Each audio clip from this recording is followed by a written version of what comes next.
On avait fait tous les essais avant, théoriquement, on devait y arriver. Donc, Cyril Fayard, je vous présente déjà dans un premier temps, rapidement. J'ai le plaisir et l'honneur de vous accueillir ici ce soir avec deux casquettes. Donc, la première des casquettes, c'est en tant que membre de l'équipe de direction de l'école. Donc, je suis directeur des études de la formation d'ingénieur généraliste, EGAZA. Et une deuxième casquette, je suis effectivement enseignant aussi en énergétique, en éducation et en maintenance. Et une deuxième casquette qui est celle de membre du bureau national du groupe professionnel 11, maintenance et fiabilité, de l'association Alumni Arts et Métiers. Voilà, en tant qu'ancien, moi-même, ancien maintenancier. Donc cette conférence de ce soir est assez novatrice sous deux aspects. Donc premier aspect, déjà, c'est qu'elle est à Aix. Généralement, les conférences du groupe professionnel se tiennent à Paris, à Iéna. C'est ce que nous faisions d'habitude. On a l'habitude de faire des conférences régulièrement, 2 à 3 par an. Mais bon, ça reste Paris, donc c'est pas forcément évident pour tout le monde d'y aller régulièrement. Donc j'avais envie de la faire excentrée cette fois-ci, à l'occurrence Aix-en-Provence, tant qu'à faire. Et cela permet aussi, bien sûr, aux élèves d'avoir des informations, de pouvoir y venir, s'ils le souhaitent. Donc ça, c'est le premier aspect. Deuxième aspect, c'est le fait que j'ai souhaité, dans cette conférence, allier deux types de problématiques. Donc déjà, la première des problématiques, la problématique technique, bien sûr. Donc ce sera la première présentation que vous allez avoir, celle d'Anthony Tardif. Donc bien sûr, la maintenance 4.0, ça veut dire quoi? Ça veut dire prévisionnel, ça veut dire connecté, ça veut dire diverses choses que je vais vous présenter, bien mieux que moi. Et une deuxième problématique est la problématique humaine, c'est-à-dire quel frein humain éventuellement, quel problème, quelle considération il faut avoir lors de la mise en place de solutions de ce type. Voilà. Donc j'ai tenu à ça, à mêler ces deux problématiques, parce que je pense qu'effectivement il existe des freins techniques, mais il existe aussi des freins humains, et c'est très important de pouvoir maîtriser les deux aspects, à mon avis. D'autant plus que pédagogiquement, aujourd'hui, dans notre école, ça a toujours été le cas, mais ça l'est d'autant plus, nous faisons rentrer ce type de problématiques humaines, de culture générale, on va dire, de sciences humaines, au sein même de la maquette pédagogique. Avec, c'est nouveau, ça sera essentiellement l'année prochaine, avec des cours par exemple de géopolitique, de psychologie, des choses de ce type en troisième année pour les ingénieurs généralistes. Voilà. Donc je pense que le plus important maintenant c'est de laisser la parole. Donc Anthony Tardif, je me laisse se présenter et je vous souhaite une bonne soirée. Bonjour à tous. Donc Anthony Tardif, je suis donc promo 206 d'Aix-en-Provence. Assez fier de revenir après quelques années ici devant ce parterre de professionnels et d'industriels. Donc je vais essayer de vous présenter la maintenance 4.0. Je prétends pas faire un cours sur la maintenance 4.0. Néanmoins, ce que je vais vous présenter ce soir, c'est les applications dans le monde industriel telles que aujourd'hui chez FIV, on l'entend. Ce que je peux vous proposer, déjà c'est une présentation de FIV Maintenance, on va dire une certaine légitimité au niveau de la présentation, savoir pourquoi effectivement je suis là ce soir et dans quel contexte je viens vous présenter la maintenance 4.0 et ses applications. Ensuite, je vous ferai une petite présentation donc, de la maintenance 4.0 et qu'est-ce qu'on entend par la maintenance 4.0 de manière générale. On verra qu'il y a beaucoup de mots, beaucoup d'expressions, beaucoup de vocabulaire qu'on peut englober derrière ce terme. Et certaines sont un petit peu galvaudées, certaines sont très concrètes avec des applications industrielles et utilisées. Et derrière, on va parler plus particulièrement donc, de la maintenance prévisionnelle, qui est peut-être l'application ou l'image la plus représentative de la maintenance 4.0, avec des exemples de déploiement qui sont aujourd'hui utilisés dans le monde industriel et notamment chez nos clients. Et puis on conclura avec les forces, les faiblesses les menaces et les opportunités de la maintenance 4.0. Donc tout d'abord une petite présentation. Donc à l'intérieur du groupe FIV, on trouve la filiale donc FIV Maintenance, qui est une filiale à 100% service. En 2019, on est 530 collaborateurs pour un chiffre d'affaires avoisinant les 50 millions d'euros sur l'objectif 2019. 54 implantations clients. Nos clients principaux, vous les avez en bas de page. On nomme notamment donc Safran, la SNCF, le groupe Airbus, la Direction Générale des Armées, le groupe La Poste avec tous les dérivés, et puis j'en passe. Donc avec une implantation essentiellement en France, une petite implantation en Angleterre et également une implantation en Belgique. Nos métiers d'application, ils sont divers et variés, mais entre autres, tous les métiers liés de près ou de loin à la maintenance. Bon, on a la mécanique générale, mais également donc, les robots, les machines-outils, les traitements de surface, les moyens de levage. On va avoir des applications au niveau des moyens de levage, tout ce qui est système de groupe froid, de climatisation, dans un point de vue industriel. Donc, pour resituer un petit peu le principe de FIV Maintenance, les grands groupes qu'on a vus tout à l'heure nous sous-traitent dans des contrats de résultats leur maintenance, donc dans leur globalité. Donc on travaille avec eux en totale transparence et on s'engage sur des résultats en termes de maintenance. On n'est pas sur une obligation de moyens, on est vraiment sur une obligation de résultats. Donc nos clients, entre autres, nous demandent de se mettre à la page, travailler sur les nouvelles technologies, la maintenance 4.0 en fait partie, et puis je vais vous présenter les outils qu'on utilise aujourd'hui dans notre quotidien qui permettent d'améliorer de manière globale les résultats et les attentes de nos clients.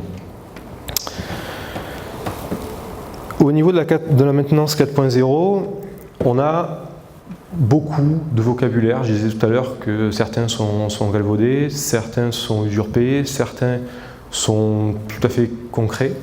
Beaucoup prétendent faire de la maintenance 4.0, mais dans les faits, dans l'utilisation, pour voir beaucoup d'entreprises, les utilisations sont très ponctuelles. Dans la maintenance 4.0, on y met le premier, c'est effectivement la maintenance prédictive, la maintenance prévisionnelle. Donc c'est exactement le même terme, un est un dérivé de l'anglais. On a aussi tout ce qui est application de monitoring, donc tout ce qui est collecte de données, traitement de données, utilisation de cette donnée. Tout ce qui est outils de digitalisation, donc l'outil de tous les éléments connectés qui nous permettent d'améliorer, que ce soit nos indicateurs, d'améliorer nos interventions, diminuer nos des coûts de maintenance, diminuer la durée de nos installations, améliorer la disponibilité. On a également donc, dans la maintenance 4.0 intégré tout ce qui est assistance à distance. Dans l'assistance à distance, on a beaucoup d'applications. Aujourd'hui, on a l'avantage d'avoir des réseaux performants. Grâce à ces réseaux-là, on est capable d'être proche tout en étant éloigné géographiquement. Tout ce qui est système de dashboard, donc on avait des dashboards historiques papier, on a tous connu, que ce soit au niveau des CODIR ou au niveau des réunions plus opérationnelles, des dashboards plus compliqués. Aujourd'hui, on verra qu'effectivement, on a des dashboards qui sont complètement digitalisés, complètement automatisés. Et puis effectivement, donc la maintenance connectée, aujourd'hui on a une multitude d'applications, une multitude de matériel et d'outils à notre disposition pour pouvoir connecter nos machines, nos équipements et permettre d'avoir ce qu'on appelle donc la maintenance connectée. Donc voilà, donc autour de tous ces vocabulaires, il y en a d'autres, il y en a plein d'autres. On englobe tout ça autour de la maintenance 4.0. Les outils et les utilisations que j'ai souhaité développer ce soir sont ceux qui sont aujourd'hui le plus utilisés auprès de nos clients. Ce sont les outils qui sont aujourd'hui les plus développés et peut-être les outils qui sont les plus matures aujourd'hui sur le marché.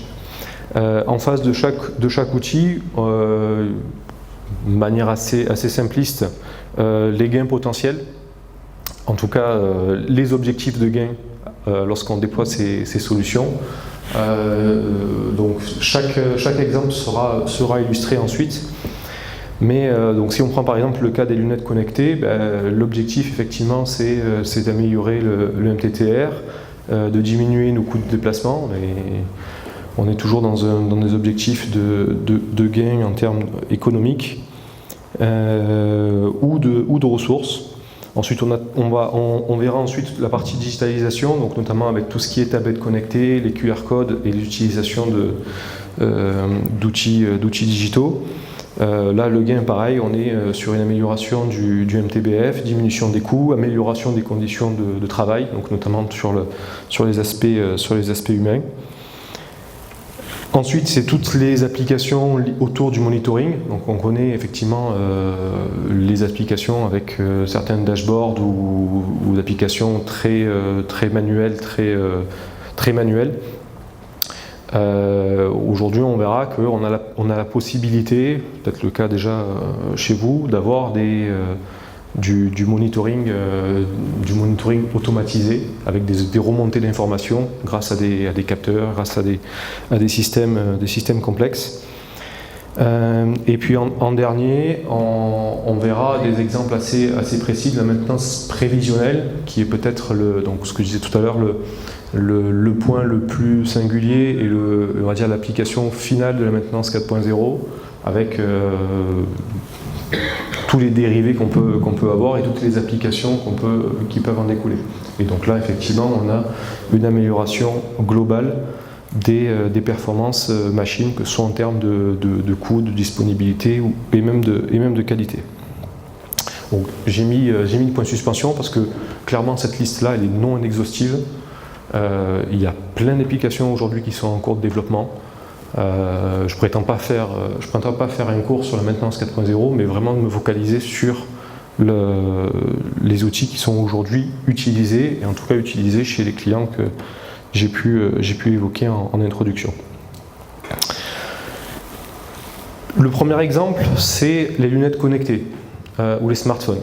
Aujourd'hui, on a fait un choix chez Fives Maintenance, c'est d'équiper l'ensemble de nos techniciens et la plupart de nos sites avec des lunettes connectées des smartphones. Donc, on a environ aujourd'hui 400 techniciens et ingénieurs qui sont répartis sur l'ensemble des sites de nos clients, qui sont équipés. Au niveau des interventions de maintenance, on n'est pas en mesure, on n'est pas en capacité aujourd'hui d'avoir des experts métiers dans chaque domaine d'application sur l'ensemble de nos clients. Ça voudrait dire qu'il faudrait quasiment 30 personnes, un spécialiste dans chaque métier sur chacun de nos sites. Par contre, effectivement, on a au sein de nos techniciens et de nos ingénieurs des profils plutôt généralistes, avec certaines des spécialités en fonction des prérogatives et en fonction des spécificités des sites clients. Par contre, grâce à ces lunettes connectées et grâce à ces smartphones, on a la possibilité d'avoir une task force donc, au siège, donc à Montégrain, à Paris. Et cette task force, elle est quasiment d'astreinte 24/24, 7 jours sur 7, 365 jours par an. Et on a la possibilité de les contacter, de demander des conseils quasiment en temps réel. Donc, ce qu'on fait de manière assez simple, dès lors qu'on arrive sur une panne complexe, dès lors qu'il y a besoin d'avoir une expertise particulière sur un site donné, il y a une pré-analyse qui est faite par le technicien qui est sur place. Il y a tout un mode opératoire, tout un processus qui est déployé. Il envoie effectivement un compte rendu à l'expert qui siège donc à Paris. Il y a tout un échange qui est fait donc, de manière orale par voie téléphonique assez classique. Et ensuite, rapidement, donc, le technicien, soit via son smartphone, soit via des lunettes connectées, est capable donc, d'expliquer le problème en temps réel.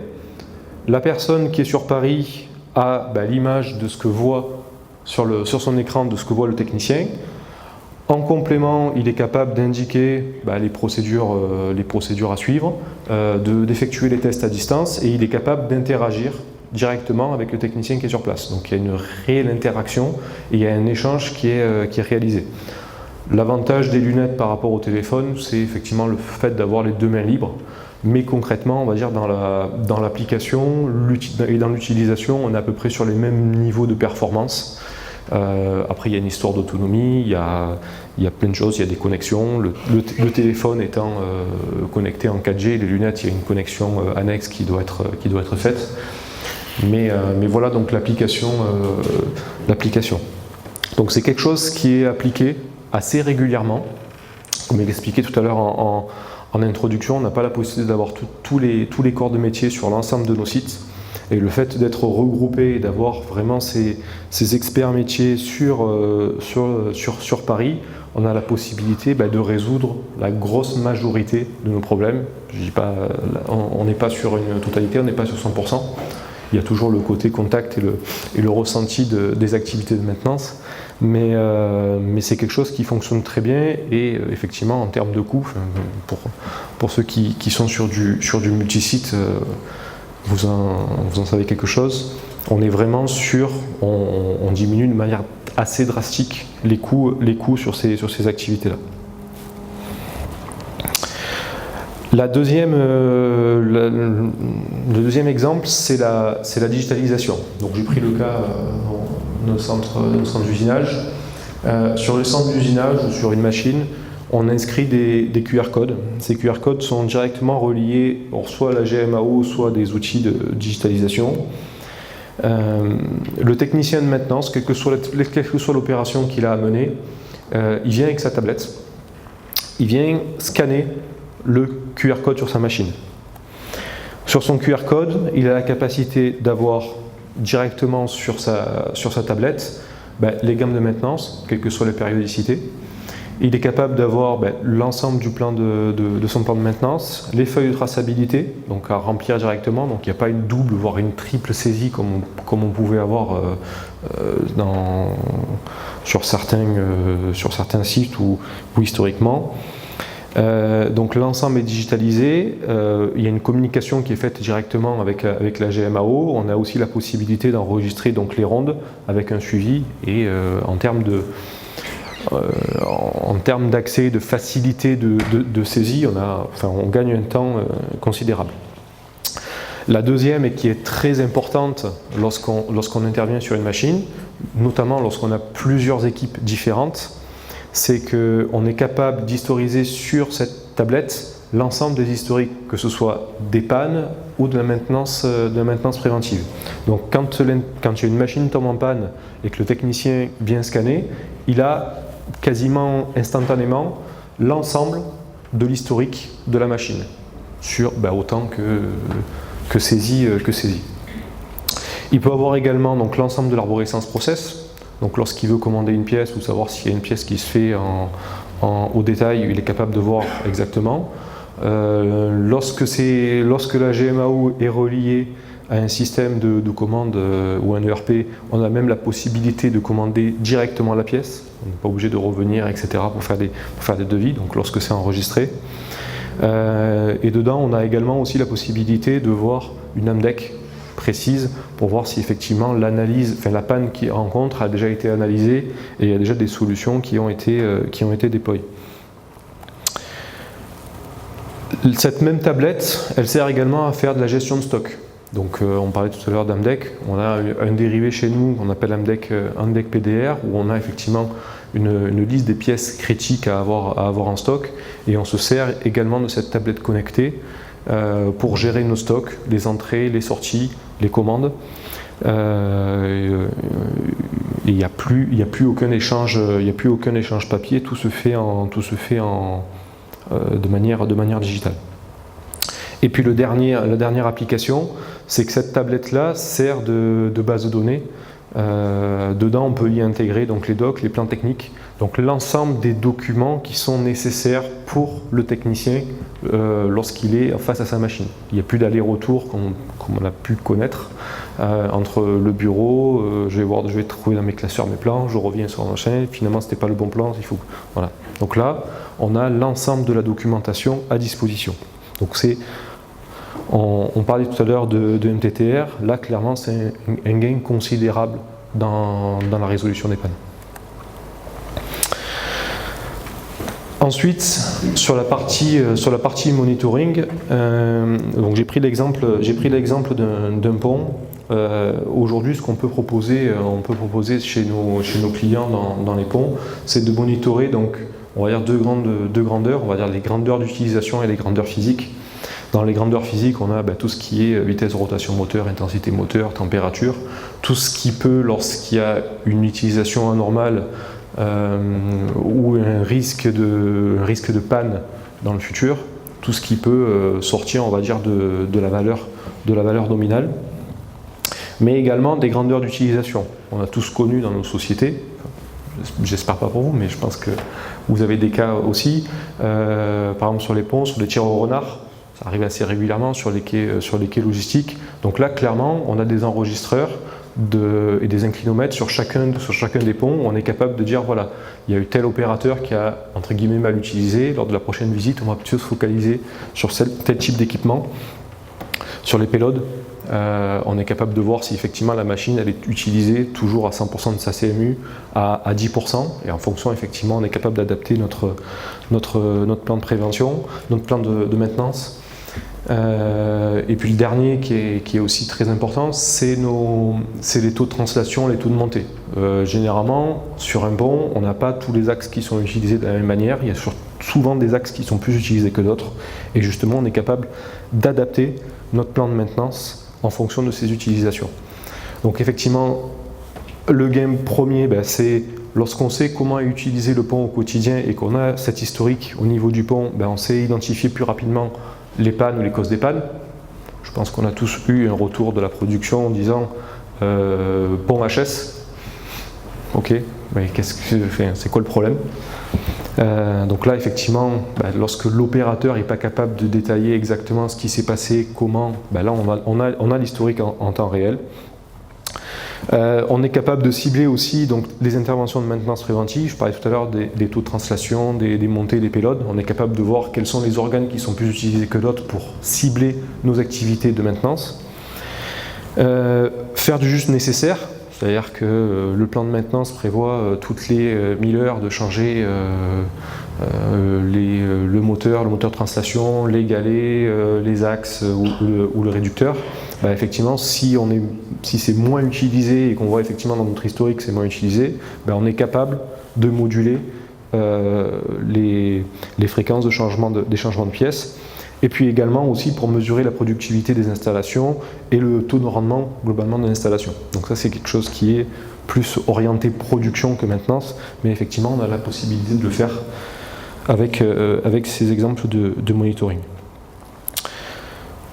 Lorsqu'on installe nos capteurs, que ce soit des capteurs installés, on va dire d'usine constructeur ou des capteurs qu'on installe en plus, on est capable ensuite d'avoir ce type de dashboard avec un taux d'utilisation, des valeurs de payload, des angles d'utilisation, donc des inclinomètres sur les ponts, des TRS. On est capable d'avoir donc toutes les informations qui sont utiles pour faire des diagnostics et des analyses sur les activités de maintenance pour un équipement donné. Donc ça c'est par exemple sur des ponts qui sont beaucoup utilisés, qui sont stratégiques chez nos clients. Très clairement, on met ça en place et les directeurs maintenance ou les responsables ou les chefs de département maintenance ont ça directement sur leur bureau. Ensuite, je souhaitais faire un focus particulier sur le cas de la maintenance prévisionnelle.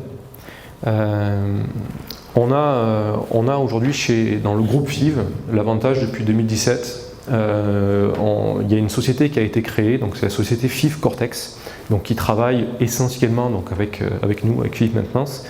FIV Cortex est tout simplement spécialisé dans tout ce qui est data science, donc tout ce qui est gestion de la donnée. Et donc, dans le cas de la maintenance prévisionnelle, nos deux sociétés sœurs sont très complémentaires. Je vais expliquer le pourquoi. Dans la maintenance prévisionnelle, c'est ni plus ni moins que l'objectif d'anticiper, de prédire une panne en fonction des signaux faibles que peuvent envoyer les différents composants ou les différentes grandeurs physiques d'une machine.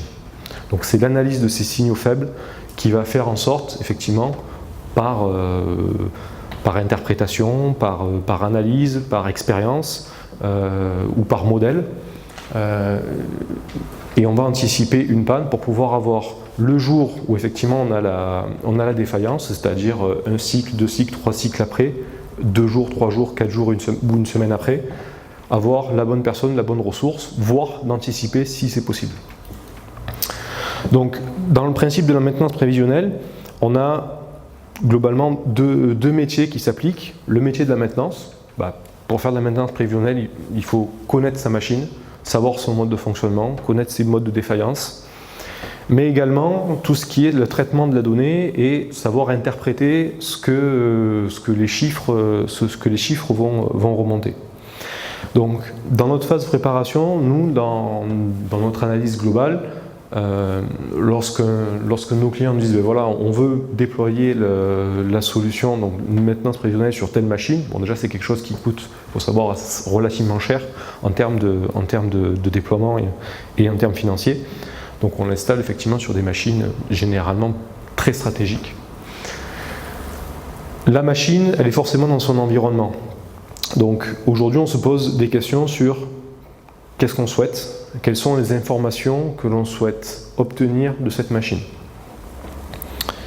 Ensuite, on analyse son fonctionnement, comment elle fonctionne, quelles sont les données d'entrée, quelles sont les données de sortie, qu'est-ce qui est pertinent, comment on peut considérer nos arrêts. Est-ce qu'aujourd'hui, une coupure d'intensité, une intensité à 0, ça signifie effectivement donc un arrêt moteur, un arrêt de rotation, c'est effectivement un arrêt de la machine. Donc on analyse le fonctionnement et on définit effectivement quelles sont les grandeurs qui sont pertinentes. Ensuite, cette machine-là, elle a forcément un historique. Elle peut avoir 2 ans, 6 mois, comme elle peut avoir 40 ans. Est-ce que cette machine, elle est d'ores et déjà instrumentée? Est-ce qu'elle a une CN? Est-ce qu'elle a un automate? Quel type? Est-ce qu'elle a des capteurs? Combien de capteurs? Combien il y en a qui communiquent? Combien qui ne communiquent pas?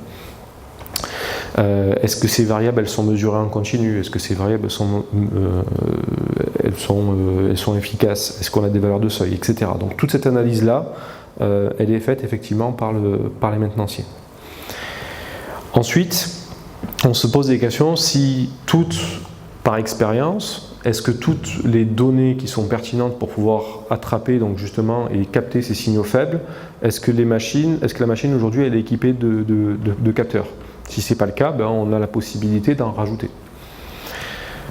Ces capteurs-là, on les met en place et on fait en sorte que ces capteurs soient connectés, c'est-à-dire qu'ils communiquent via une gateway, via un serveur, via un système de communication, soit stocké soit sur un serveur externe, soit sur un serveur en local, en fonction effectivement des protocoles de sécurité.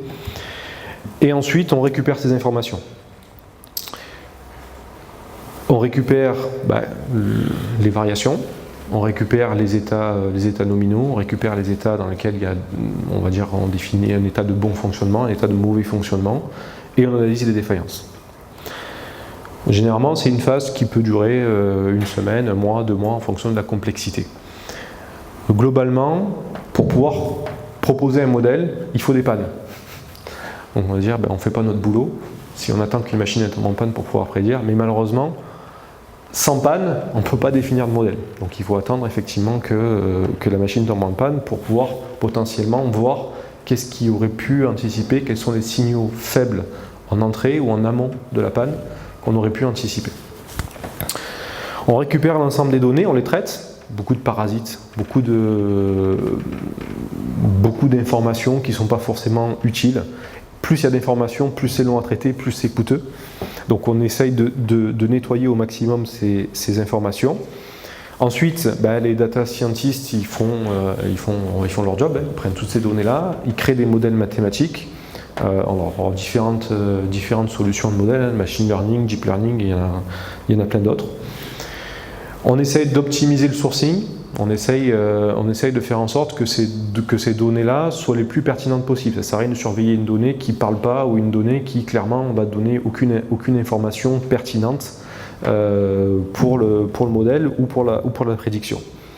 On crée ce modèle et généralement on le teste. Donc comment on fait pour le tester? C'est très simple. Les données d'entrée on les coupe en 2. La moitié elles servent à construire le modèle, la moitié elles servent pour le tester. Et ensuite on injecte ce modèle. Et ce qu'on fait pendant nos phases de test, c'est qu'on communique entre le maintenancier qui connaît sa machine, qui connaît son métier, et le data scientist qui lui est dans ses chiffres, dans ses remontées d'informations, et qui dit voilà, il y a telle variable qui a parlé.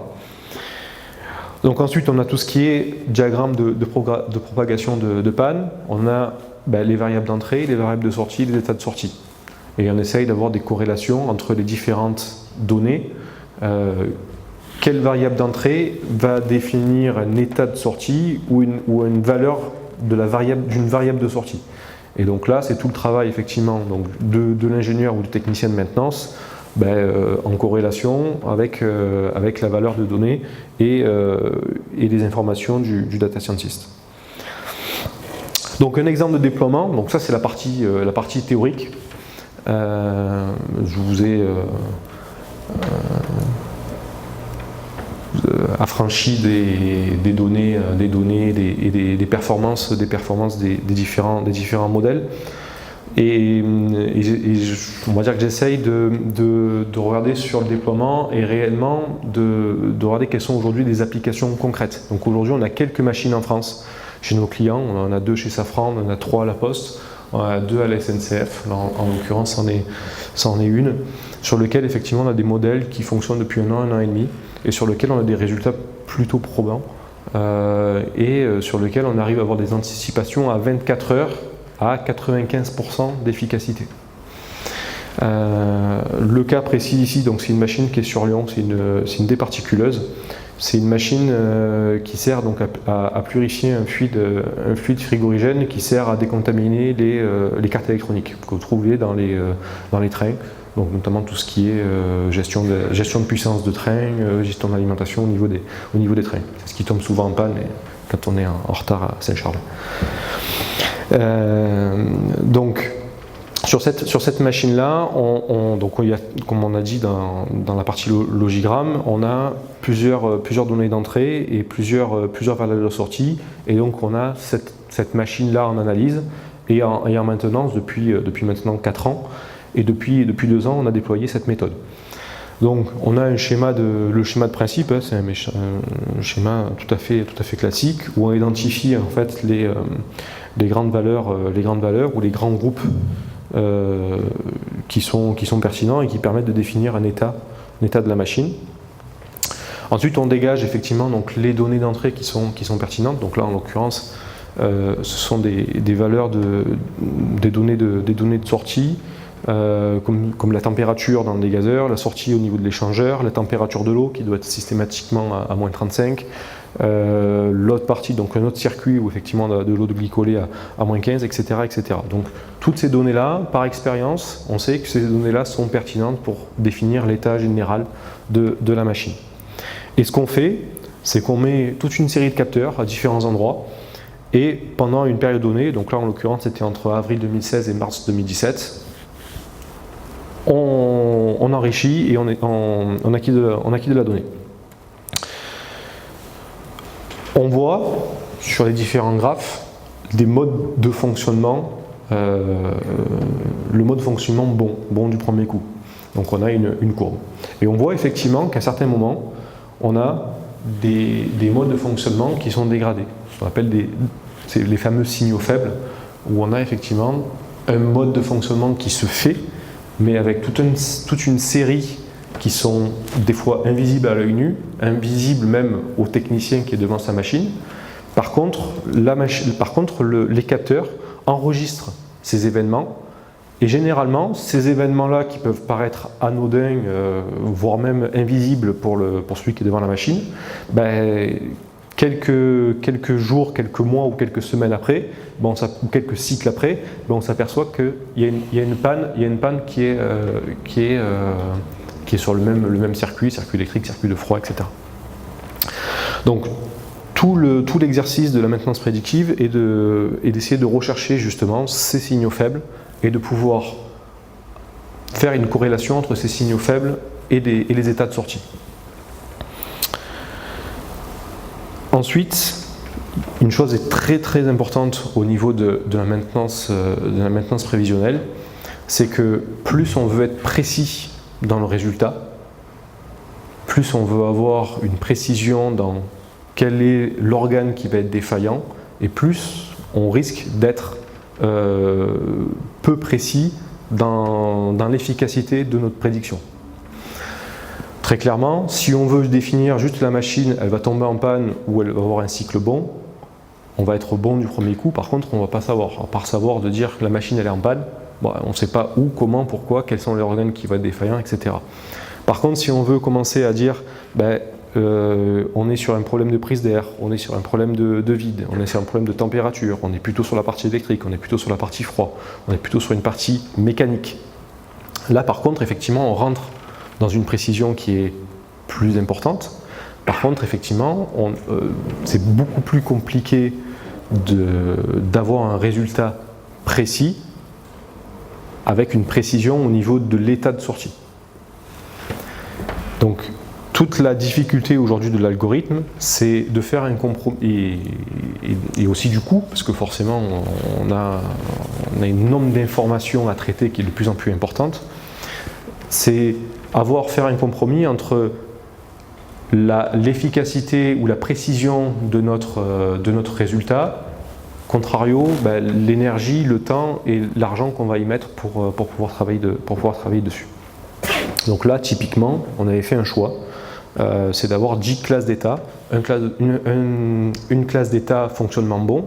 Donc là, on voit par exemple 94% de disponibilité sur l'équipement, donc 94% des cycles étaient bons, donc ça ne nous sert strictement à rien. Par contre, 6% du temps, les cycles étaient mauvais. Alors là, dans ce cas précis, on travaillait non pas sur la dispo, mais sur le TRS, c'est-à-dire qu'on implique aussi des notions de qualité et de délai sur les cycles, parce qu'on avait des cycles de 8 heures qui pouvaient mesurer 9, 10, 11 heures, et effectivement on avait la possibilité aussi d'intégrer cette notion-là à la notion de prédictif. Donc typiquement aujourd'hui on a un système qui s'auto-alimente, puisqu'aujourd'hui on a des capteurs, on a un système de machine learning, même du deep learning, et on a un système qui s'auto-alimente par les propres pannes. Donc on a des opérateurs, lorsqu'il y a une panne ou qu'il y a une intervention de maintenance, qui remplissent en fait un IHM en disant voilà, on a eu telle panne, il y a eu telle intervention de maintenance, il y a eu ça qui a été fait. Et en parallèle, donc la machine acquiert de l'expérience, acquiert de la connaissance, acquiert des données et est capable d'émettre de manière régulière des alertes. Donc une anticipation de risque d'événements avec deux types de grandes familles. On a un problème sur la température et on sait que c'est d'ordre électrique. Donc déjà, ça permet d'éliminer sur un système complexe comme celui-ci une bonne partie des équipements. Bon là typiquement, on a une alerte le 6 en fin de cycle, un événement qui est remonté donc le lendemain matin, température plus électrique à 7 heures, et le lendemain, donc le cycle d'après, on a une panne qui survient à 7h30. Donc là, on est clairement dans l'anticipation de la panne. Entre-temps, il y a eu deux cycles. Un cycle qui s'est terminé, un cycle qui s'est lancé de manière normale, a priori, pour le commun la personne qui est devant la machine. Par contre, effectivement, un cycle plus tard, on a une panne. Et effectivement, le défaut, c'était un contacteur sur le ventilateur du groupe froid. Donc on vient sur la partie problème électrique et température. Donc voilà. Donc ça, c'est une machine qui fonctionne et c'est un exemple de déploiement de la maintenance prédictive qui est opérationnelle. En conclusion, donc j'ai souhaité faire un SWOT sur la partie maintenance 4.0 de manière globale. Donc on l'a vu, les points positifs, c'est on a un métier qui évolue, on a un métier de maintenance qui est en perpétuelle évolution. On a beaucoup d'outils à notre disposition, maintenant à nous d'utiliser les bons outils, bonnes applications. On va voir tout à l'heure dans les menaces et des points durs que c'est pas toujours facile. Avec cette maintenance 4.0, on a des gains potentiels, on l'a vu dans la présentation, qui peuvent être considérables. On a une émulsion au niveau de cette maintenance 4.0 qui fait que on est au cœur des activités, et pour les dirigeants d'entreprise, pour le responsable d'entreprise que nous sommes, dès lors qu'on parle de ROI, dès lors qu'on parle de gains, dès lors qu'on parle d'optimisation de ressources, etc., de suite ça tape à l'oreille, et c'est des choses sur lesquelles on a tous des oreilles plus qu'attentives, et dès lors qu'on voit effectivement ce côté financier, ce côté gain, clairement on a envie d'y aller. Le point dur principal, et c'est le principal obstacle aujourd'hui sur le déploiement de la maintenance 4.0 et en particulier de la maintenance prévisionnelle, c'est d'obtenir des données d'entrée fiables. On a énormément de difficultés à avoir. Alors on a tous connu le machine HS, mais même quand on va plus loin que ça, même quand on parle à des maintenanciers, même si on parle à des gens qui connaissent la machine parfaitement, on a beaucoup de difficultés à obtenir les données d'entrée, et on a également beaucoup de difficultés à clarifier le besoin. J'ai énormément de clients qui me disent moi je veux ça, ok, mais dans ça il y a plein de possibilités, plein de solutions différentes, plus ou moins chères, plus ou moins rapides. Clairement, qu'est-ce que vous voulez? Je sais pas, j'y ai pas réfléchi. Ok. Donc aujourd'hui, clairement, on a ces deux gros points durs pour pouvoir développer la maintenance 4.0.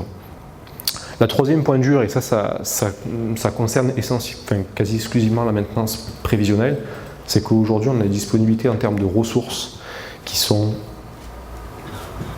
faibles, pour pas dire nulles. Aujourd'hui, data scientist sur le marché, c'est très rare.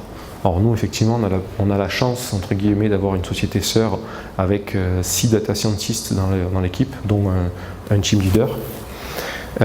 Mais aujourd'hui, des personnes qui sont capables d'analyser les chiffres, de créer des modèles, de gérer de la donnée, il n'y en a pas à profusion, et c'est clairement une denrée rare, et c'est comme tout ce qui est rare, c'est très cher. Les opportunités identifiées sur la maintenance 4.0, le premier c'est la marge de progression. On l'a vu, c'est quelque chose qui va très vite. Il y a beaucoup de données, beaucoup de technologies. Ça s'améliore. Ce qui est vrai aujourd'hui ne sera peut-être pas vrai dans 2 ans, et encore moins vrai dans 3. Il y a une amélioration qui se fait de manière continue. On a la création de nouveaux métiers. Il y a 10 ou 20 ans, data scientist par exemple, ça n'existait pas. Donc aujourd'hui on a de nouveaux métiers, des personnes qui sont spécialisées dans la maintenance connectée et dans la maintenance prévisionnelle. Pareil, il y a 10 ans ou 20 ans ça n'existait pas. Aujourd'hui on a des métiers, des personnes qui ne font plus que ça. Chez FI maintenant, sur 530, on a 6 personnes aujourd'hui qui ne font que de la maintenance connectée, qui sont chez le client en relation, mais qui travaillent exclusivement sur les solutions que j'ai expliquées juste avant. Forcément, on a des nouveaux domaines d'application. On a des capteurs qui sont toujours avec des résolutions de plus en plus importantes, avec des précisions de plus en plus importantes, avec des données et des valeurs de crête, etc. beaucoup plus précises. Donc, dès lors qu'effectivement les solutions matérielles, logicielles s'améliorent, forcément derrière les résultats ne font que s'améliorer. Un des points durs effectivement c'est le coût. Donc plus les solutions vont se développer, plus le coût devrait tendre à diminuer. C'est encore pas le cas aujourd'hui, mais c'est un objectif. Et derrière, par définition, si on arrive à diminuer le coût, l'objectif c'est d'augmenter la ROI. Aujourd'hui, il y a beaucoup de solutions. On a vu tout à l'heure qu'il y avait des grands groupes qui se sont lancés sur des POC à plusieurs centaines, voire millions d'euros de développement sur des solutions type maintenance prédictive. Mais clairement, c'est pas à la portée de toutes les sociétés, c'est pas à la portée de tous les groupes, et forcément, souvent, c'est un frein en termes de déploiement. Pour finir, les menaces que j'ai pu identifier, le premier, c'est si le besoin n'est pas clairement identifié, si les données d'entrée ne sont pas clairement définies, une des principales menaces, c'est de travailler pour rien. Nous, c'est arrivé chez certains de nos clients. La meilleure façon de ne pas répondre, c'est de ne pas savoir ce qu'on veut. Donc on cherche, On fait que chercher, puis finalement on ne trouve jamais parce que finalement on ne sait pas ce qu'on cherche. La menace, c'est effectivement le coût élevé, hein, j'en ai parlé, mais je me répète, mais c'est aujourd'hui quelque chose, pour que ça puisse se développer, il faut vraiment qu'il y ait une utilité économique derrière. Et la troisième, c'est lié à la cybersécurité, c'est clairement la gestion des données. Lorsqu'on a des installations qui sont suréquipées en termes de capteurs, on est capable de savoir en temps réel, voire même de les piloter à distance pour certaines, on va se poser le couac de la sûreté industrielle et la gestion de la donnée. Voilà. Merci pour votre attention. S'il y a des questions.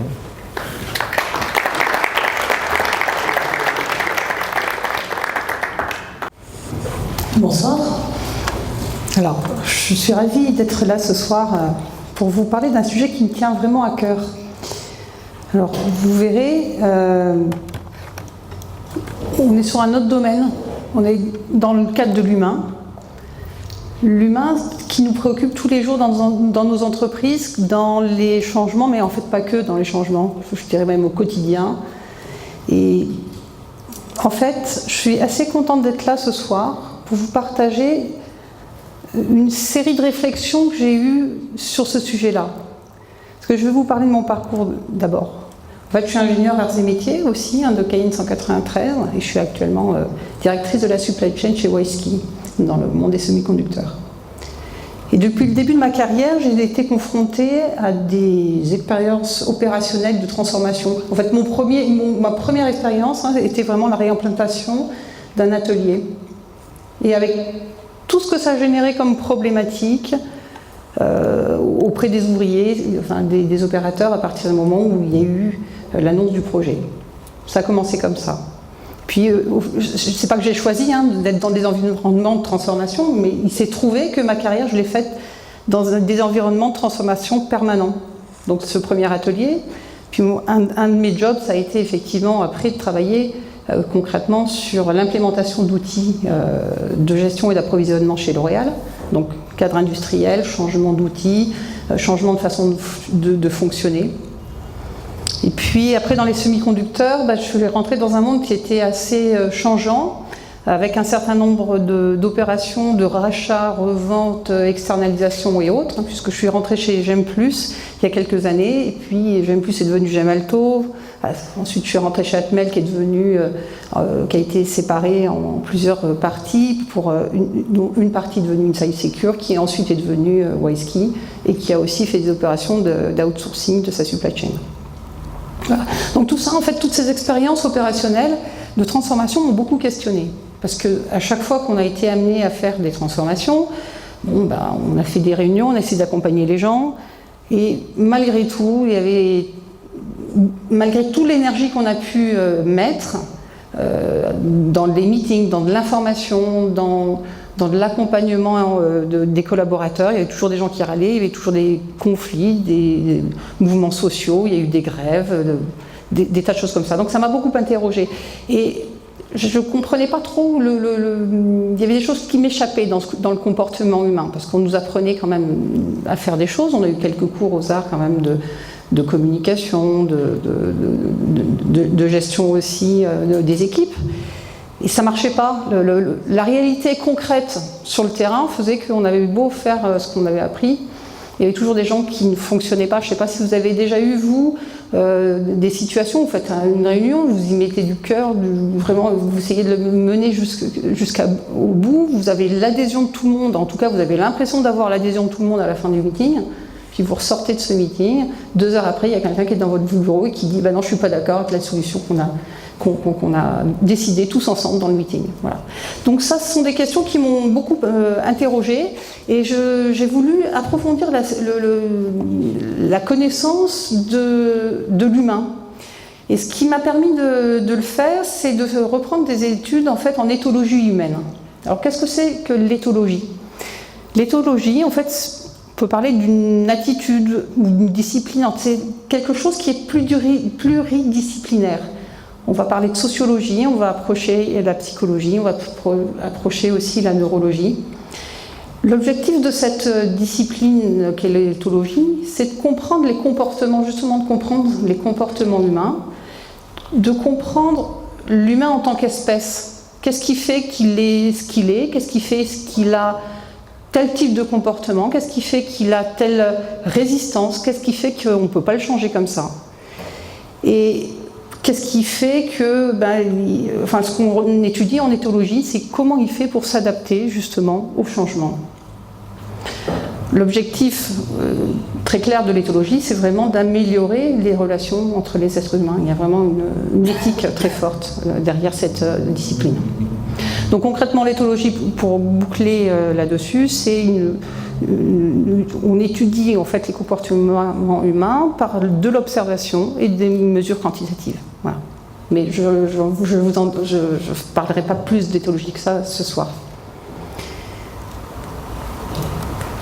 Donc, parce que bien évidemment, dans ce contexte de changement qu'est l'industrie 4.0, quelle que soit la technologie qu'on implantera dans une usine, à la fin, même si on a les plus belles solutions du monde, même si on arrive à régler les problématiques de données à l'entrée, quoi qu'il en soit, c'est l'humain qui fera si le projet fonctionnera ou ne fonctionnera pas. On peut se retrouver dans des situations de projet où il peut y avoir un rejet de la solution.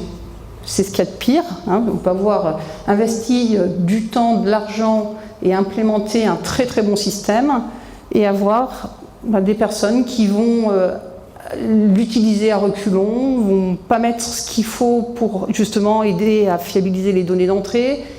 Et là, ça peut être vite un échec. Donc, il y a vraiment un défi qui est assez important pour tous, c'est comment on fait pour embarquer tout le monde dans un nouveau projet. Comment on fait que demain, dans cette industrie 4.0 où il y a un certain nombre de concepts qui changent, un certain nombre de choses qui vont demander aux humains de s'adapter. C'est-à-dire de s'adapter parce qu'il y aura des nouveaux métiers, il y a même des métiers qu'on ne connaît pas encore, peut-être des personnes qui vont avoir leurs compétences, qui vont devoir faire évoluer. Tout ça, ça amène un lot d'incertitudes.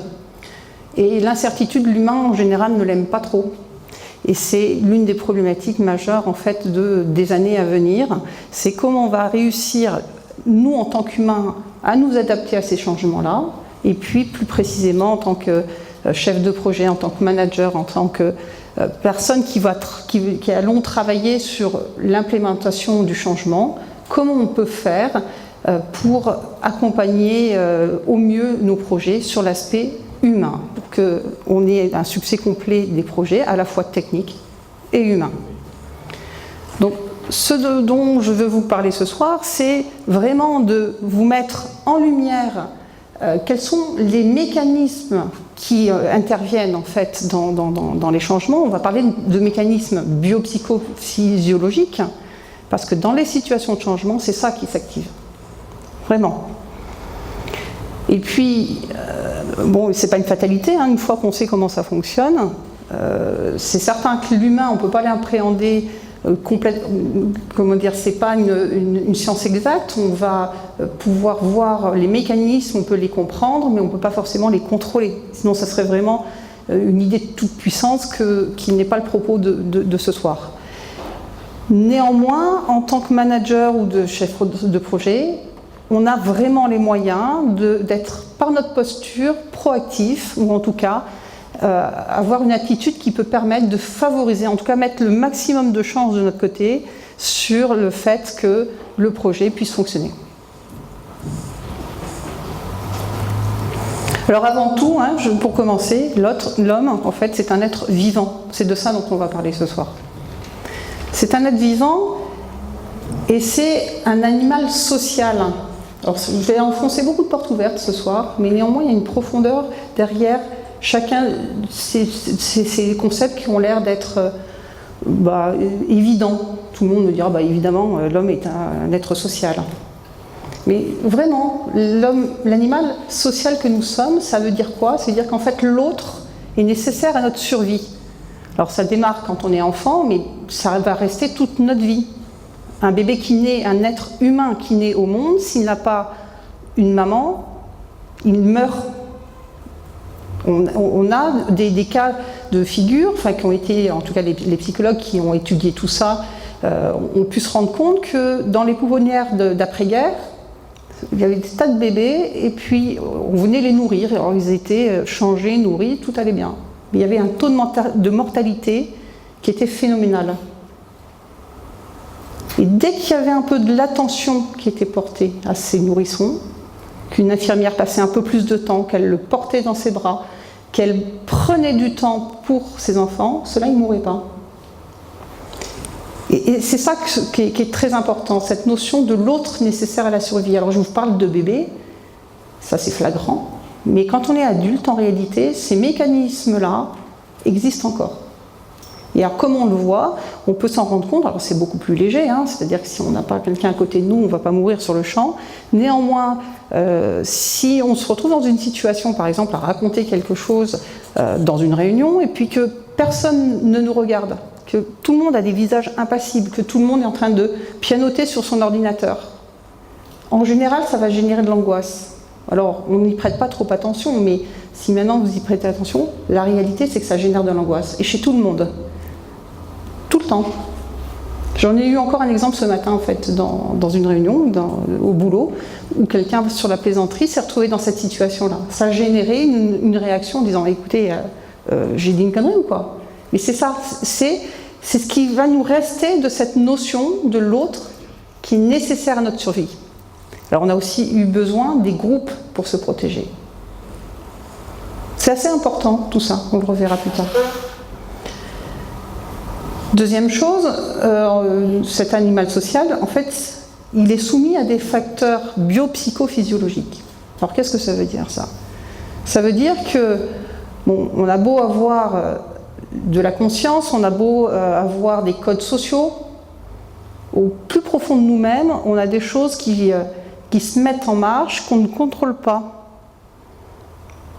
Des choses, ce qu'on appelle l'homéostasie. C'est tout ce qui est régulation de nos facteurs internes. Tout ce qui est physiologique, lié au stress, aux émotions, tout ça, on a tout un fonctionnement interne qu'on ne contrôle pas, mais on l'a tous. Et quoi qu'on y fasse, c'est comme ça que ça fonctionne.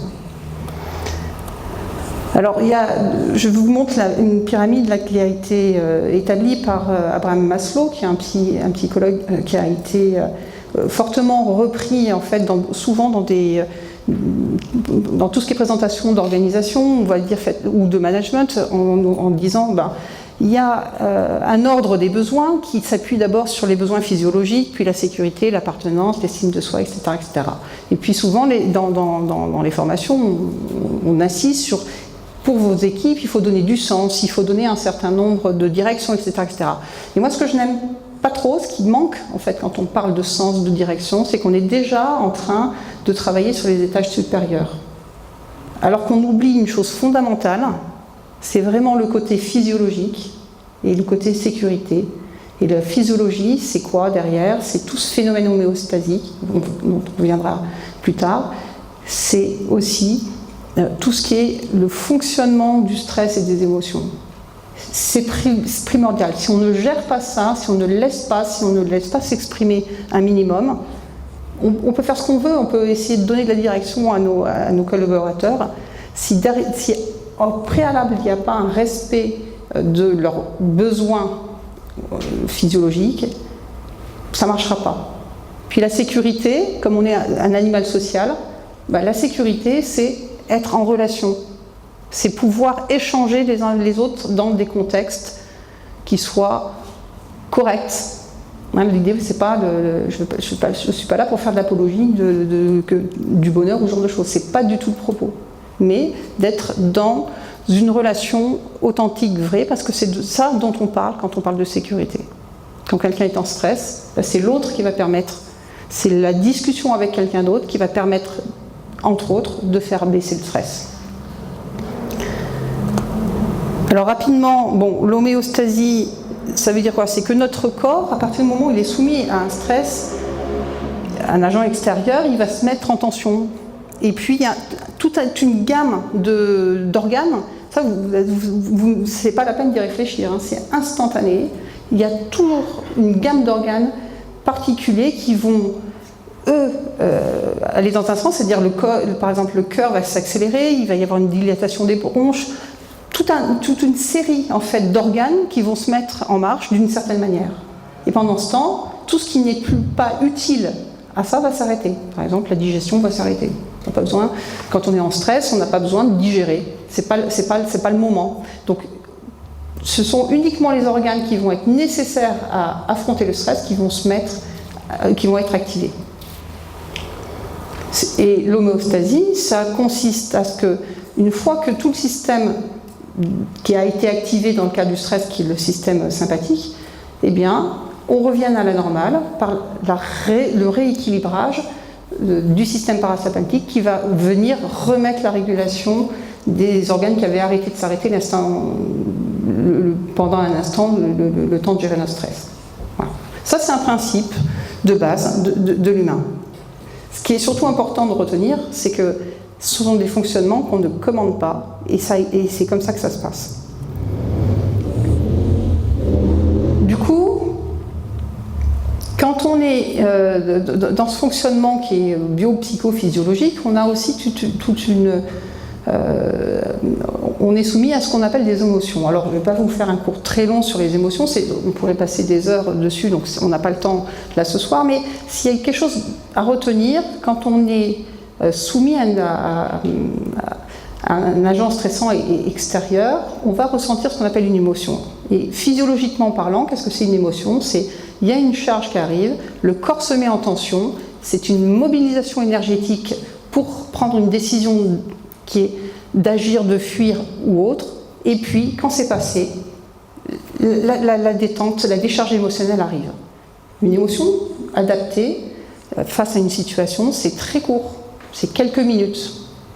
Donc, on ne sait jamais trop de quoi on parle, mais une émotion, c'est uniquement quelques minutes. Dans nos émotions, elles ont des fonctions, ces émotions. En fait, ces fonctions, elles sont d'abord de régulation, et puis aussi elles donnent de l'information aux autres. Traditionnellement, on va parler d'émotions primaires. Les émotions primaires, il y en a 4. Il y a certains modèles où on va en parler de plus, mais en tout cas, il y en a 4, et elles ont chacune une fonction spécifique. Je ne vais pas passer trop de temps là-dessus, mais les 4 émotions primaires sont la peur, la colère, la tristesse et la joie. Et leur fonction, en fait, c'est important de ne pas les négliger. Parce que ressentir de la peur, à quoi ça sert ? Dans le système adaptatif de l'homme, ressentir de la peur, c'est sentir qu'il y a un danger, qu'il y a une menace. C'est parce qu'on va ressentir ça qu'on va mettre en place ce qu'il faut pour pouvoir sortir, se remettre en sécurité.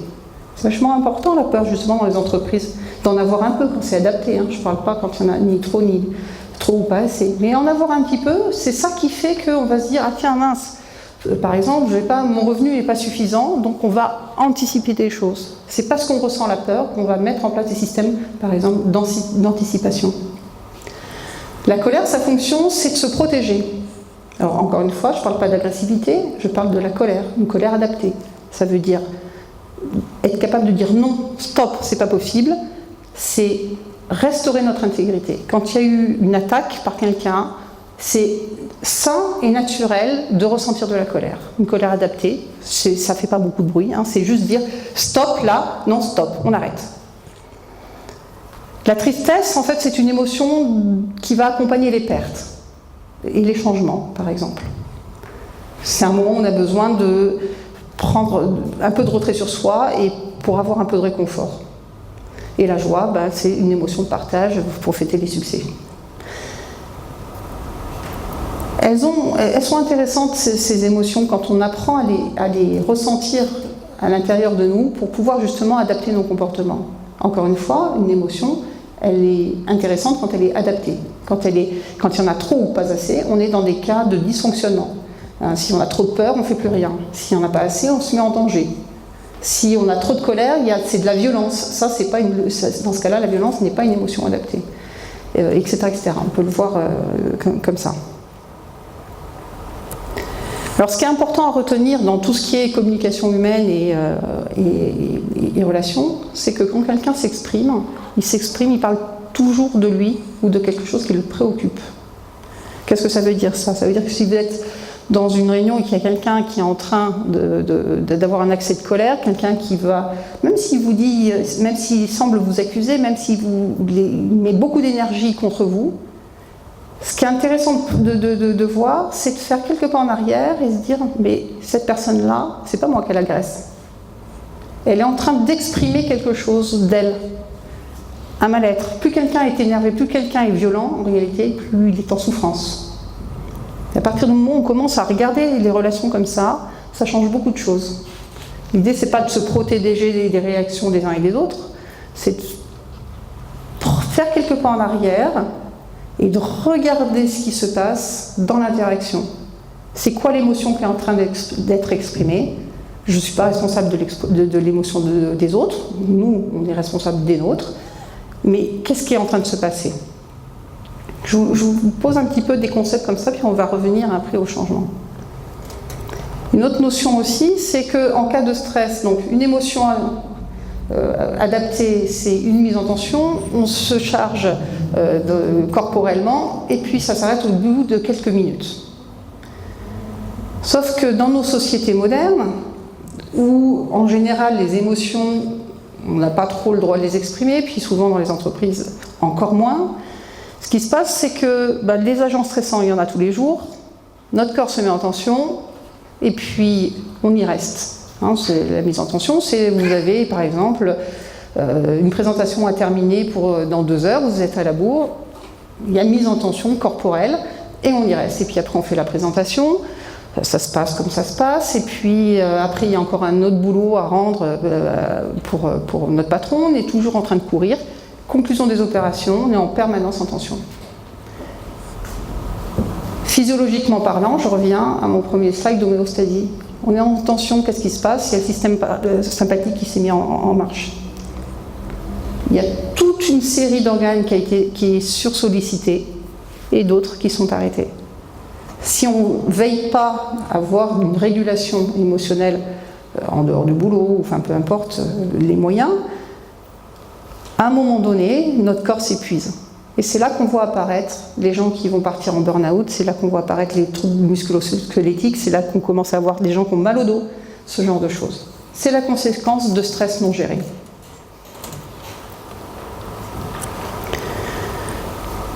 Bon, néanmoins, l'objectif, c'est pas de ne pas avoir de stress, c'est de ne pas ressentir les émotions, c'est absolument nécessaire. En fait, le stress et les émotions sont des alarmes, ce sont des capteurs internes.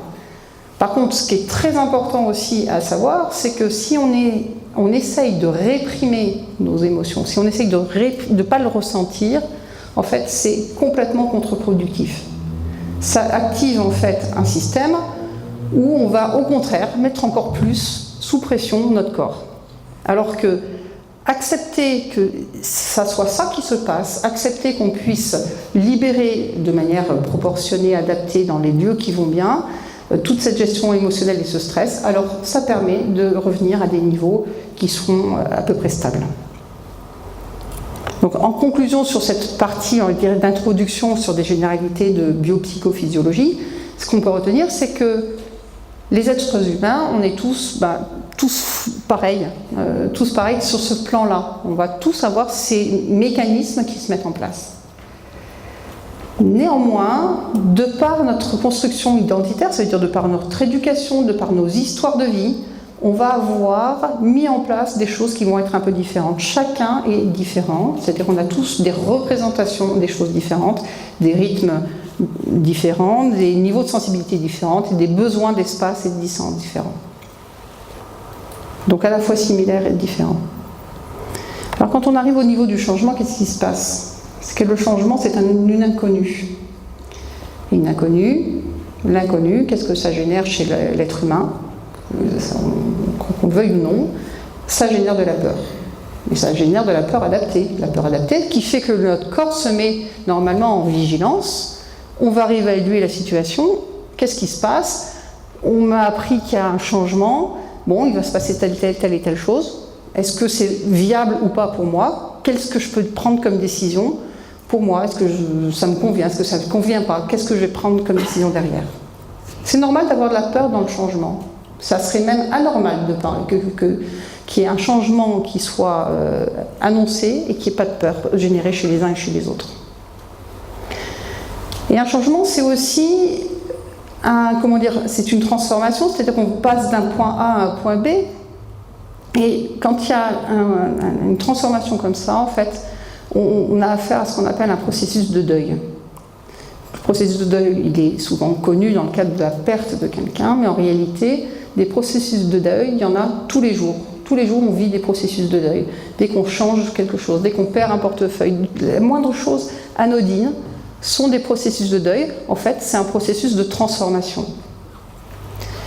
Du coup, on est obligé de regarder quand même ce que c'est qu'un processus de deuil d'un point de vue émotionnel, pour pouvoir comprendre ce qui se passe.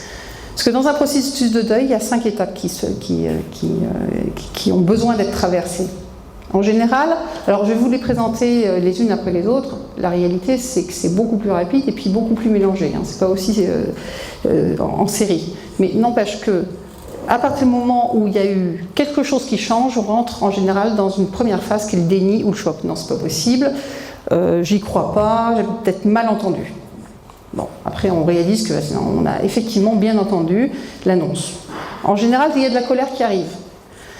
Je suis pas d'accord avec eux, la direction, ils font n'importe quoi, je veux pas ça, etc. C'est normal, hein, on a été touché dans notre intégrité, on nous a dit il y a quelque chose qui va changer, on l'a pas demandé.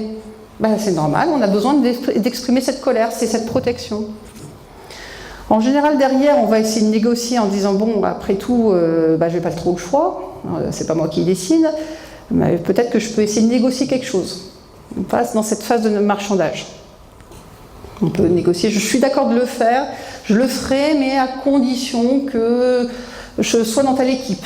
Sinon, je ne le ferai pas. Bon, et puis, il se trouve qu'on n'a pas forcément ce qu'on veut, hein, malgré notre déni, notre colère, notre marchandage. Donc, il arrive bien à un moment donné, on va finir par accepter et se réaliser, et réaliser que on n'y peut rien, ça va quand même se passer. Et là, on ressent de la tristesse. C'est normal, la tristesse, c'est l'émotion qui accompagne la perte. À partir du moment où on aura vécu l'intégralité de ces phases, on sera passé par ces phases de déni, de colère, de marchandage et de tristesse, alors là, on pourra accéder à l'acceptation. On se sera déplacé.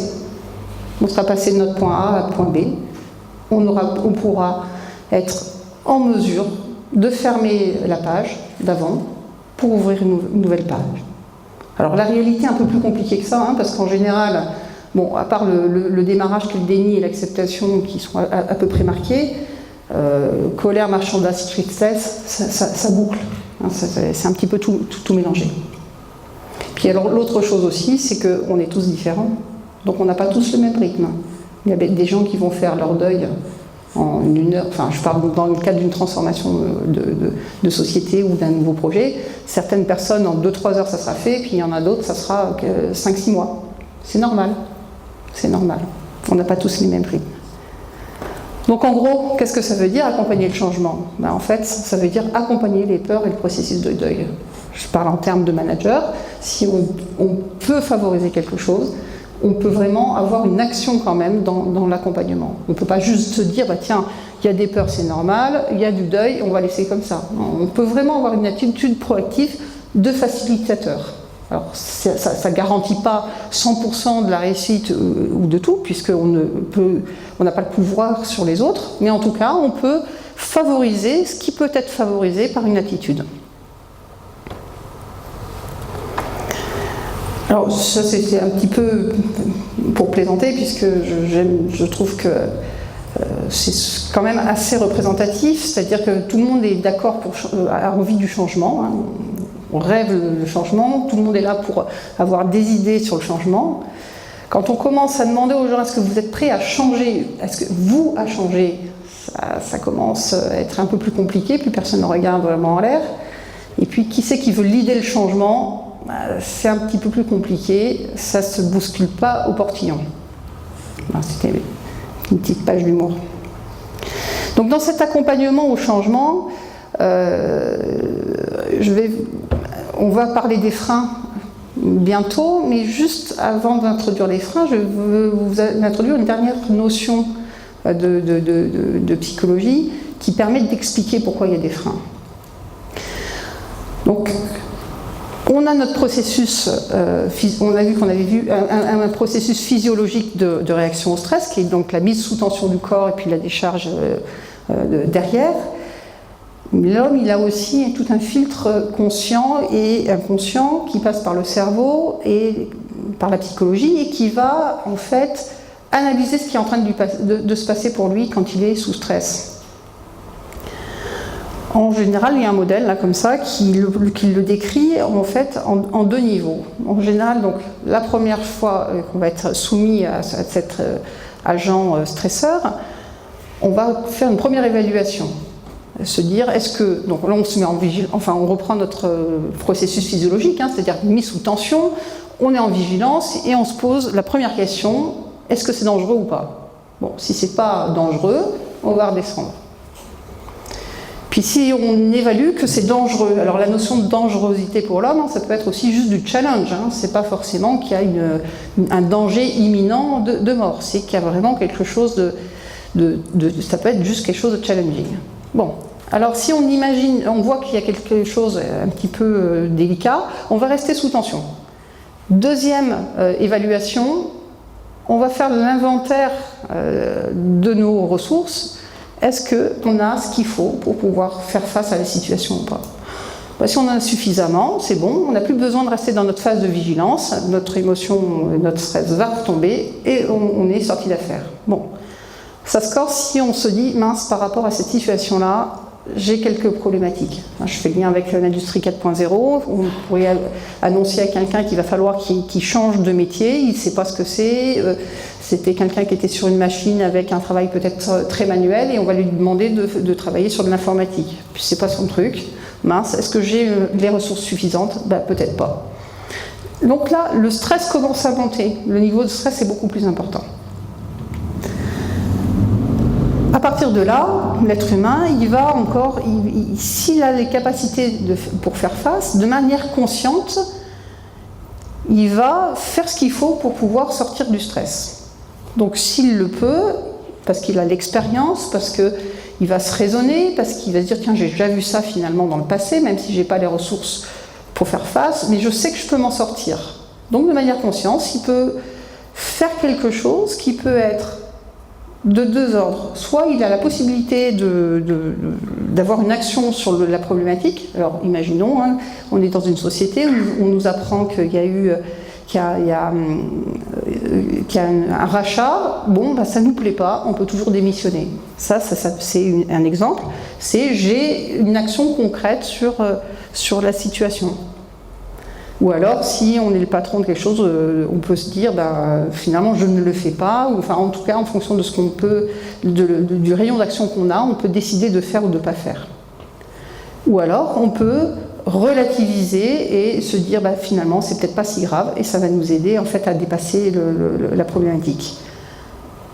Ces mécanismes conscients, à partir du moment où ils se mettent en place, ça permet à la personne de s'apaiser, et donc de reprendre tranquillement, là on parle d'apprentissage, mais on peut parler d'exploration, de travail, en tout cas, peut se remettre en marche dans son quotidien, dans son travail. En revanche, si au niveau du stress, le stress est très important et qui est un peu trop important, il y a aussi, et qu'on sent qu'on n'a pas la capacité à faire face, en général, là, il y a ce qu'on appelle les mécanismes de défense qui se mettent en place. Et alors ils sont inconscients, ces mécanismes de défense. Et qu'est-ce que ça veut dire un mécanisme de défense? Ça va être un comportement qui va faire qu'on va résister. C'est quelque chose qui ne nous plaît pas, de manière consciente, on ne prend pas la responsabilité de dire non, ça ne me plaît pas, je ne veux pas, ou je veux démissionner, ou je veux aller ailleurs, on ne prend pas cette responsabilité-là, ça arrive à tout le monde. Maintenant, mais néanmoins, au plus profond de nous-mêmes, on ne veut pas. On ne veut pas de ce changement. On n'a pas du tout envie d'y aller. Et là, ce qui va prendre le pas, ce sont les mécanismes de défense inconscients. Et ce qui se déclenche, on va le repérer, parce que la manière dont on peut le repérer, donc, dans ces mécanismes de défense, c'est des gens qui vont, par exemple, dire oui, je vais faire ton truc, puis ils ne le feront jamais. Ou alors qu'ils vont commencer à venir en retard dans les réunions, ou qui vont faire de l'humour, mais de l'humour sarcastique, qui vont être en opposition permanente. On va dire jamais rien n'est bien. Voilà, tout ça sont des mécanismes de défense. Ce qui est important à retenir, c'est qu'ils sont en réalité ils sont inconscients. Quand la personne elle est en train de faire ça, elle s'en rend même pas compte. Mais par contre, nous, si je reviens à ce que je disais tout à l'heure, faisons 3 pas de recul et regardons l'interaction, regardons ce qu'est en train de dire la personne. Dès que vous commencez à détecter chez des gens dans des réunions du sarcasme, ce genre de choses, ça peut être un indicateur. Cette personne-là, elle est en stress majeur. Il y a quelque chose qui ne va pas. Juste on prend l'information et on la stocke. Parce que ce qui est important aussi à retenir, c'est que quand on a enclenché nos mécanismes de défense, dans le cerveau, en fait, c'est une partie du cerveau qui se met en marche, qui est une partie du cerveau où il y a toutes les ruminations qui commencent à se mettre en place. Or, c'est une partie du cerveau qui monopolise toute l'action. Et quand on fait ça, on n'a pas accès à notre autre partie du cerveau, qui est le cerveau exécutif, qui lui permet de faire l'action. Donc quelqu'un qui est en défense, en fait, il a toute son énergie qui est mobilisée pour se protéger. Et quand elle est en train de se protéger, elle n'est pas en train de faire. Elle n'est pas en train de bosser. Ou alors elle le fait de manière tout à fait dégradée. En tout cas, elle n'est pas concentrée sur son boulot. Et c'est ça, ce qui est important à retenir, c'est ce switch. C'est-à-dire qu'on ne peut pas forcer quelqu'un qui est en stress, enfin on peut toujours lui demander, mais il faut avoir conscience que quelqu'un qui est sous stress n'a pas accès à ses capacités d'exécution. En tout cas, pas pleinement. Donc les freins au changement, qu'est-ce que c'est ? C'est quand les personnes qui sont donc confrontées à un changement, dans leur processus de deuil, qui ont leur peur, sont dans une phase de stress parce qu'il y a la situation leur stress de manière telle que les mécanismes de défense s'activent de manière inconsciente. Ça va se repérer donc par les attitudes comportementales dont je vous ai donné quelques exemples. Ça peut aussi se repérer parce qu'on voit que ça n'avance plus. Il y a une forme de figement dans l'action. Ce sont vraiment les critères. On voit aussi que le processus de deuil n'avance pas. Qu'est-ce que ça veut dire ? C'est-à-dire que quand vous avez des collaborateurs dans des processus de changement qui sont en train de faire leur deuil, au départ, ils sont beaucoup dans la colère. Puis progressivement, au bout de quelques heures, quelques jours, quelques semaines, on sent que le discours change. Ils vont être plutôt dans le triste, jusqu'à accepter. Des gens qui sont bloqués dans leur mécanisme de défense, il va se passer des mois et ils vont être toujours au même endroit. C'est-à-dire que le discours ne progresse pas. C'est normal qu'on y refasse plusieurs boucles, mais ce qui n'est pas normal, c'est que quand ça ne progresse pas, plusieurs semaines, mois après, la personne elle est toujours en train de ressasser la même chose. Là, ça veut dire qu'elle est en stress, que c'est son cerveau des ruminations qui est en train de tourner. Et c'est dommage, parce que là, on avance, on bloque. Donc comment on peut faire pour essayer de déverrouiller tout ça ? Il n'y a pas 50 solutions en réalité, parce que l'être humain est un animal social. Donc pour accompagner tout ce qui est processus de peur, deuil et faire baisser le stress, essayer de faire sortir des défenses et revenir dans le conscient et l'action, c'est la relation qui est importante. Parce que c'est l'interrelation, c'est parce qu'on va avoir du lien les uns avec les autres que ça permet de sortir du stress. Alors c'est pas si évident que ça quand même. Mais c'est quand même le principe fondamental, il est là. Alors je parle bien des personnes qui n'ont pas réussi à avoir les capacités à sortir eux-mêmes de leur stress.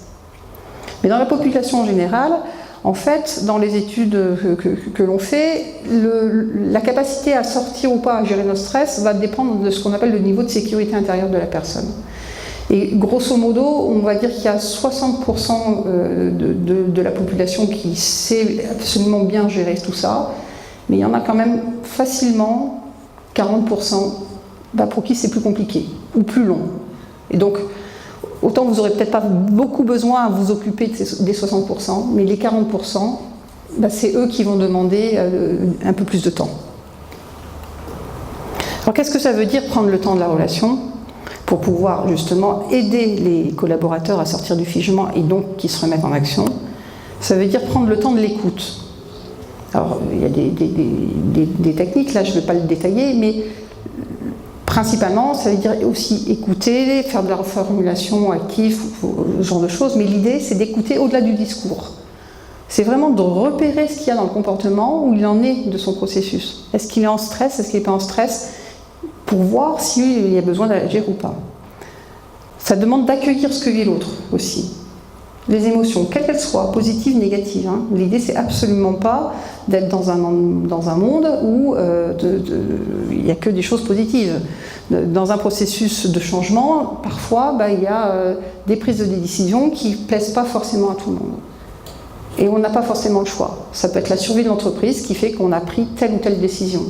Si on ne le fait pas, derrière, le compte de résultat il n'est pas bon, on peut plus, enfin, les risques c'est de ne pas payer les salaires, il y a des décisions qui s'imposent. Elles ne sont pas forcément toujours positives pour tout le monde.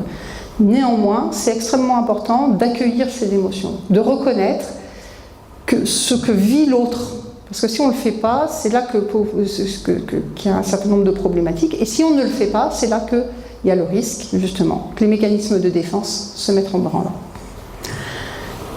Et la troisième chose aussi, c'est de contenir. Contenir, c'est vraiment donner de l'information, donner de la direction, impulser, tenir un cadre qui soit ni trop flexible, ni trop rigide non plus. Hein, parce que l'objectif, c'est pas non plus d'être dans un rapport de pouvoir. Voilà. Parce qu'en redonnant ce temps de la relation, c'est ça qui va permettre de redonner de la sécurité aux gens. Et donc de désactiver leur cerveau d'élimination et de repartir sur le cerveau exécutif. Et donc reprendre tout ce qui est exploration, là on comprendra dans ce cadre-là que c'est le travail. Donc ça demande d'ajuster en tant que manager ou chef de projet notre posture au contexte, à la personne. Mais attention, il y a une co-responsabilité de la relation. On n'a pas le pouvoir sur les autres. Même si on est bienveillant, même si on écoute, même si on entend au-delà du discours, n'empêche qu'on n'a pas on est responsable uniquement de nous et de notre bout de la relation. Donc ça demande d'accepter nos limites. Accepter nos limites, on n'a pas le pouvoir sur l'autre. L'autre chose aussi, c'est que tout ce travail de posture, c'est un travail qui est assez différent du travail, on va dire, technique. Ça demande du temps aussi. Ça demande de la réflexion, ça demande de prendre du recul sur les situations. On a beau connaître les principes, de toute manière, on aura toujours des situations où on ne sera pas bien, ou qui se passeront mal, ou qui ne se seront pas passées comme on espérait le faire. Donc c'est valable pour nous aussi, de ne pas rester seul, de sortir de l'isolement. Et donc, pour faire ça, ce qui est assez intéressant, c'est de faire des groupes d'analyse de pratique, de la supervision ou du partage avec des pairs. Ça permet de dépasser tout ça. Voilà. Du coup, si on se remet, juste pour articuler un petit peu tous ces processus émotionnels avec un projet, j'ai résumé sur ce slide, en fait, grosso modo, dans un projet de transformation, alors de manière très schématique, hein, après il existe des tonnes de variances par rapport à ça. On va annoncer le projet de transformation, à un moment donné, on nous fera participer au projet, il y aura des formations, on va peut-être y avoir des choses demandant de l'appropriation, et puis plus tard de l'amélioration continue. Si on essaye de mettre le processus de deuil par rapport à ça, en réalité, il démarre du premier jour et il va durer quasiment jusqu'à la fin. Et ça veut dire quoi? C'est que ce que je viens de vous raconter sur les postures, etc., c'est ôtez-vous de l'idée qu'on annonce un changement, on fait une réunion et c'est bon, c'est bouclé, on a géré les stress et les peurs. Non, ça va se passer tous les jours, pendant des heures, des mois, des semaines, et c'est normal. Donc qu'est-ce que ça veut dire? Notre posture ajustée, c'est tous les jours, mais c'est dans le quotidien. C'est les micro-interactions qu'on a besoin d'ajuster. C'est pas un grand coup, c'est pas une grande réunion Enfin, bien sûr qu'il faut les faire, ces réunions d'information. Mais c'est pas que.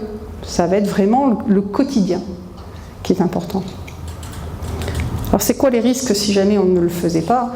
Je vais passer vite parce que c'est un petit peu ce que j'ai repris, les risques qu'on appelle les risques psychosociaux, mais qui sont en fait la conséquence de toutes ces problématiques physiologiques et comportementales. Si effectivement on néglige cette partie-là, peut-être qu'on va gagner du temps, peut-être qu'on va gagner du temps sur notre partie technique. Néanmoins, s'il n'y a pas cette intention qui est donnée, on augmente le risque d'avoir des comportements d'agressivité, en tout cas ce qu'on appelle tout ce qui sont les comportements inadaptés, qui sont donc plus dans la phase adaptative, qui sont dans le trop ou le pas assez, et de déclencher tous les mécanismes de défense avec tout ce que ça a comme conséquence sur le côté physique, à savoir les problématiques de maladies cardiovasculaires, etc., etc.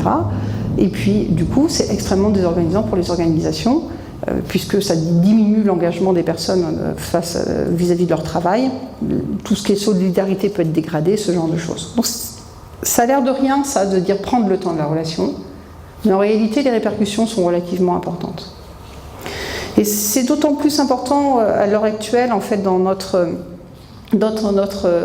ère, puisqu'on a eu un certain nombre de révolutions industrielles qui sont passées donc, de la première, la deuxième, enfin, de l'ère de la mécanisation à l'ère de la digitalisation. Et en réalité, il y a eu, alors qu'on est en train d'améliorer significativement, on va dire, les conditions et le confort de notre travail. En parallèle de ça, tous les psychologues en fait en témoignent, peuvent expliquer qu'il y a une très grande dégradation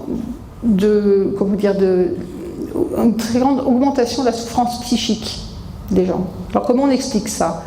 On peut l'expliquer parce qu'à une époque, à l'ère de la mécanisation, il y avait encore pas mal de travail physique. Donc les gens souffraient physiquement dans la journée, soyons clairs, hein, c'était pas confort du tout de faire ça. Et quand ils souffraient physiquement, ils étaient dans l'action, alors ils n'étaient pas en train de ruminer dans leur cerveau. Et puis le soir, ils revenaient, ils pouvaient se mettre en lien avec la famille, ils étaient reconnus, comme quoi leur travail était dur. Il y avait une reconnaissance sociale, et puis il y avait du lien. Les gens faisaient les choses ensemble. Donc, ils ne ruminaient pas, ils étaient en connexion. Certes, ils souffraient physiquement, mais il y avait du sens au travail. À l'heure actuelle, quand on est de plus en plus seul derrière notre ordinateur, certes, hein, dans des open space avec des centaines de personnes, mais néanmoins seul face à face à notre ordinateur, on ne se parle pas forcément, en fait, on devient des juxtapositions de solitude. Le travail, il est plus physique, il est devenu cognitif. Ça ne se voit pas. Et donc la souffrance psychique qui commence à s'installer chez certains, pas chez tous, hein, je ne dis pas que tout le monde est souffrant psychiquement de son travail, mais pour les personnes qui sont en souffrance psychique, ce n'est pas reconnu. Donc c'est la double peine. Non seulement ils souffrent, puis alors en plus on leur dit, mais attends, pourquoi tu vas mal ? Regarde le confort dans lequel tu es.